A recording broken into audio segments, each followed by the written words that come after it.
Hello, everybody, and welcome back to Pick and Roll for tonight's Friday morning show, getting you ready for some Friday night NBA action. And we have 4 potential picks on the way for the viewers today. 3 free picks as normal for the show, but Friday we have the special big SGP potentially on the way here. In order to get the big SGP today, we need 50 plus likes on the stream while we are live for that plus 300 odds play at BetMGM. So, make sure you do hit that like button if you are ready for the action for Friday. You're ready for the show today. Support the show, support what we are doing over here on the Board YouTube channel, and let's get into some of those picks as well. So, as I said, we have the 3 in advance of that big SGP, which we hope to give out a little bit later on in the show. But let's make sure we have everything set here on the odds perspective, which I'm confident we do, but just like to make the one final check before we get into the bets. So we have 2 player props at BetMGM as well as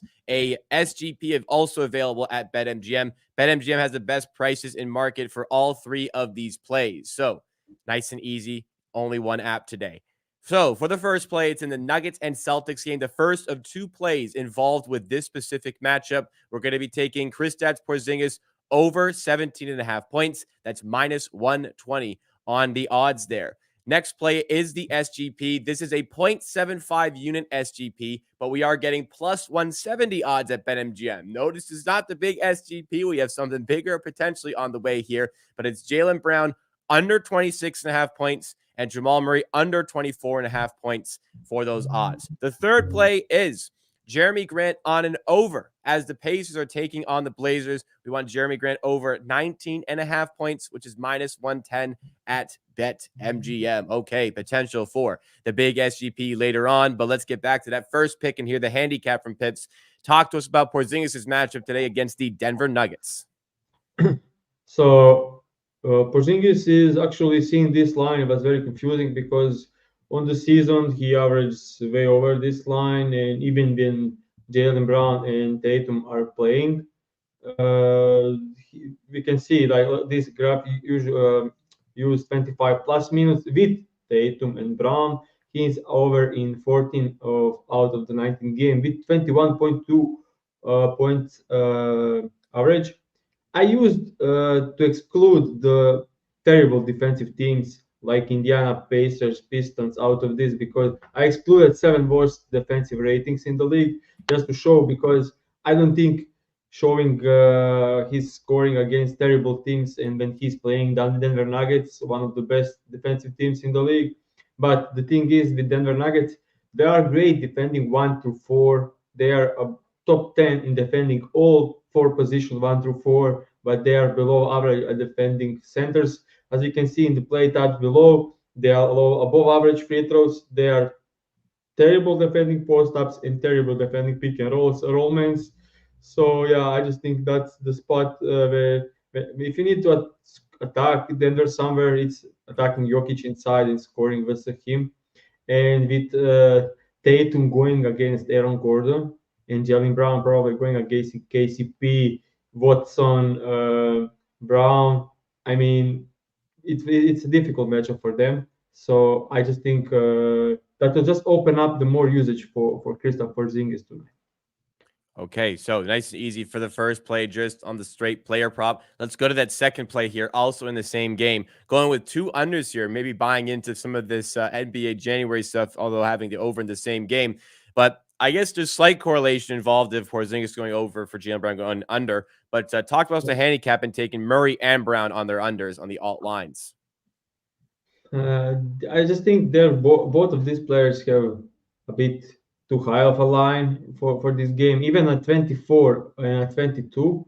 And I'll show you why, because we can see on the graphics. So first off, let's talk about Jaylen Brown. This is Jaylen Brown. When we look at his games with Tatum and Porzingis, average only 21.6 points a game with Tatum and Porzingis. He inflated his lines with games without Porzingis and games without Tatum. And if you take a look at the graphics, he had 26 against the Bucks, 25 against the Cavs, and 26 against the Wolves.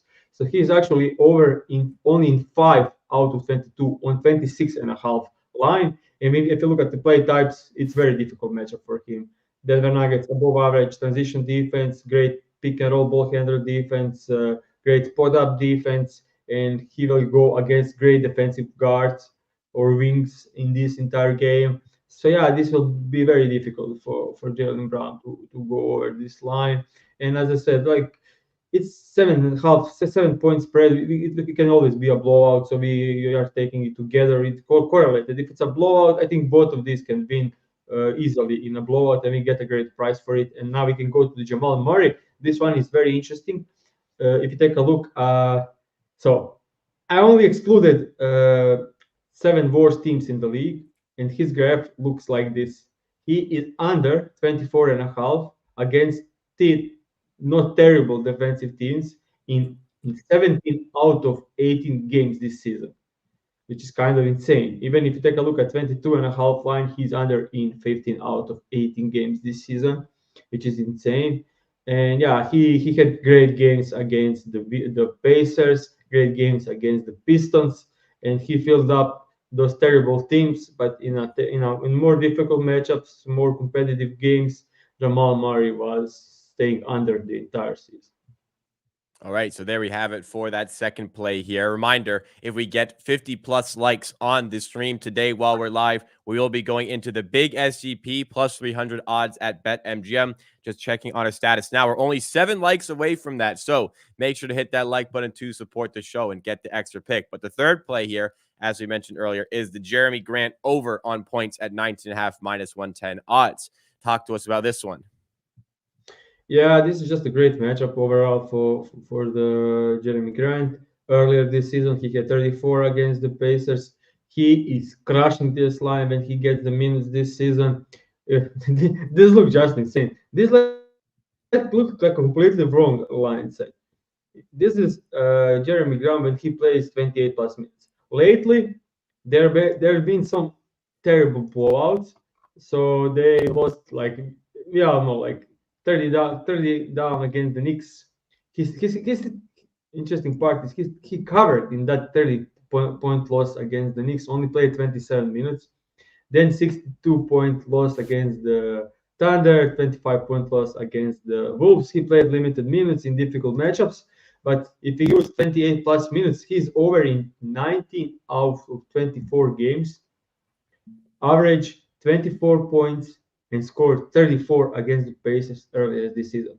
Yeah, numbers a bit change when you look at the games with everyone playing, Ayton, Simons, and when everyone playing, numbers do change a bit. But he's still over when everyone is playing. He's still over in 4 out of the 6 with 21.5 point average, and now gets probably the best matchup in the league against the Pacers. It will be interesting to see, obviously, how Pacers now play when the Siakam is there.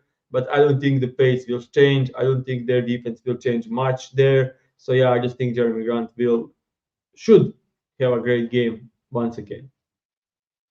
All right, so there we have the 3 plays for today, almost at the big SGP bonus here. And before we do that, we will, as we do for every show, recap the plays from the previous day. And for the previous day, it was a winning day on the show. It was just a 1 play that we had on the show, but indeed it was a winning play. We had Karl Anthony Towns on his under, and we had the alternate spread for the Minnesota Timberwolves. They come through. The Timberwolves made it.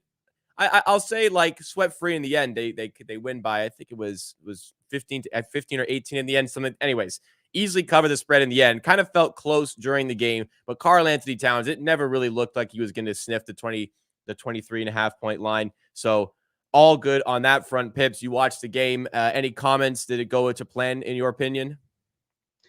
First 3 quarters, Memphis extra hot from 3.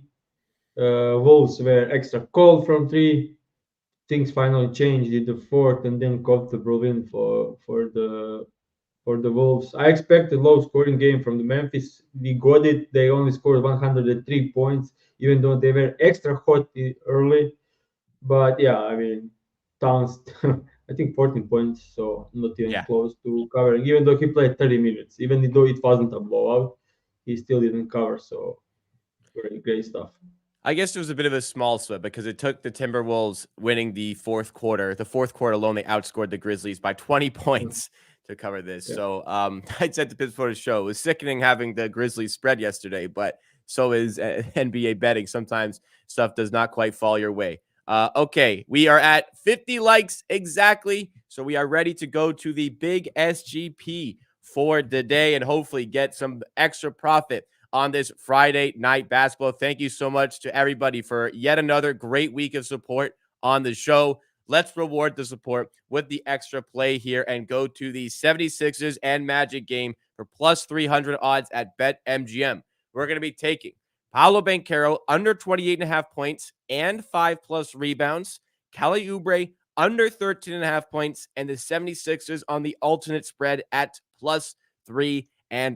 If you have access to ESPN Bet in your region, go play it over there. There's a better price available. But for us, plus 300 is a great number on this, Pips. Oftentimes, even though there's 4 legs, it's just one kind of handicap that takes place. Is that the same for this one? Let's hear why we're going to be playing this.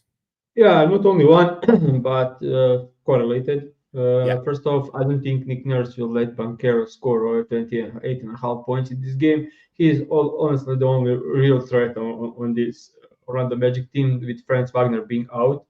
So I just think we'll see Nick Nurse just when he tries to drive, Embiid will be a bit higher and yeah. So earlier this season, these two teams played and we had a comfortable win by 20 points of Orlando Magic of 76ers without Joel Embiid. So now that Embiid is playing, I think they take this one away, limiting Paolo Banchero. Embiid will pull out bigs when defending him, so Paolo Banchero should rebound well. Below last 3 games against the 76ers, he had 9 rebounds in all 3. So that's part of the rebounds bet. And Oubre with Embiid back, last 3 games, 7 points against the Hawks. That was actually an insane good matchup for him. He Against the scored Hawks, 7 yeah. points. 7 points against the Houston Rockets. And last game, when everything was open for him, the entire game, everything was open for Kelly Oubre against the Denver Nuggets because the way the Denver Nuggets defended Embiid, and he still only scored 11 points. So Orlando Magic, usually great spot up defense, should, even though we remember that game, last game against Orlando Magic, without Embiid, he didn't cover our alternative line. He had only 4 points in 30 minutes. I don't think he gets 30 minutes tonight, and with Embiid there, I don't think he gets the usage he had. So yeah, our last 2 games under 10 field goal attempts, usually under 10 field goal attempts when Embiid is playing. So should be very difficult to cover against great defensive team like Orlando Magic. So yeah, and the last part, like I said, they won 20 away without Embiid and without Franz Wagner. This team, Orlando Magic, is not that great. And yeah, I think 76ers, how they played against Denver Nuggets, I think they should win this one. But even if they don't win it, it will be a 1 possession game late. So I just think 3.5 could have some value in this one. All right. I mean, the Orlando Magic, a lot of that magic from earlier in the season, if you will, has kind of gone away. The record is slipping a bit, injuries hampering them. So let's hope the Sixers can take advantage tonight, but not Kelly Oubre as we have the under on the bet. But that will wrap up the show for today. If you're tailing these picks, you haven't hit the like button already, please make sure to do that. And reminder, all the content we have on the channel here, you got to be subscribed, hit that notification bell as well. We have the big SGPs on typical Mondays and Fridays. We do the pick and roll show like this every morning at 9:45 a.m. Eastern time right here on this channel. And we have the additional Thursday show with myself and Kirk Evans, including we had one show that was yesterday. So you can even go back. It's weekly NBA takeaways. It has a bit of shelf life there. So go back and watch that one as well if you have not done so already. But we have 4 picks on the show today, courtesy of Pips. You can follow Pips on Twitter as well, at PipsNBA, for even more plays, especially over the weekend. We don't have any shows here. But the first play that he has for us is in the Nuggets and Celtics game. It's Kristaps Porzingis over 17.5 points. We got it from minus 120 at BetMGM. Second play, also Nuggets and Celtics game. It is a 0.75 unit SGP at plus 170 odds at BetMGM for Jaylen Brown under 26.5 points. and Jamal Murray under 24.5 points. Third play, Pacers Blazers, Jeremy Grant over 19.5 points, -110 also at BetMGM. And why not make it 4 MGM bets plus 300 for the big SGP as the 76ers and Orlando Magic are battling out on a Friday night here. We're taking Paolo Banchero under 28.5 points and 5+ rebounds. Kelly Oubre under 13.5 points, and the 76ers alternate spread at +3.5. 4 bets. Let's have a big Friday here. It has been a winning record so far, or winning ROI on the show for the week here. So let's go ahead and try and make it an even better one with the 4 picks for Friday night. Me and Pips, we are back here Monday, same time, same place for more from Pick and Roll. Hope everybody has a very nice weekend. Thanks so much for watching.